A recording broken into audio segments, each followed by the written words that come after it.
All right, so let's start this broadcast with some breaking inputs that have in fact come in, where the American President Donald Trump has expressed his doubts over the NATO alliance.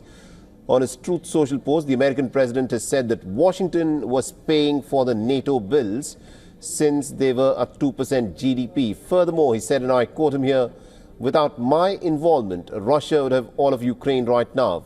Remember also, I single-handedly ended 8 wars, and Norway, a NATO member, foolishly chose not to give me the Nobel Peace Prize. But that doesn't matter. What does matter is that I saved millions of lives. Russia and China have zero fear of NATO without the United States, and I doubt that NATO would be there for the United States if we really needed them." Now, Trump's renewed threats to seize Greenland from the NATO member Denmark have rattled the transatlantic alliance.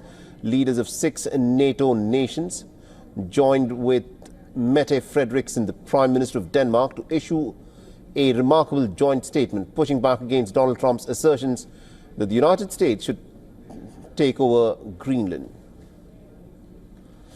All right, now joining us on the broadcast, we've got our correspondent Susan Tehrani, who's joining us live from New York. Susan, this is an interesting statement by Donald Trump on the NATO military alliance. This is something that he said over and over again. Is there a decision by Donald Trump that we expect on the NATO military alliance?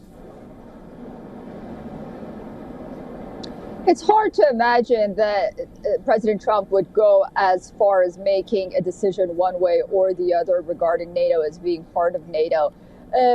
But the part that he says that I doubt that NATO would be with us if anything should happen to us, I mean, the biggest incident in recent history and contemporary history is after the United States was attacked on 9/11 and the way NATO allies rallied behind the president. And so it appears that this is in reaction to the statement that NATO member states have made regarding the Trump administration's desire to acquire Greenland. But nonetheless, it is concerning. And it is, again, very on brand that it appears that the Trump administration and the president himself seems to want to go at things alone, unilaterally, as opposed to a multilateral setting.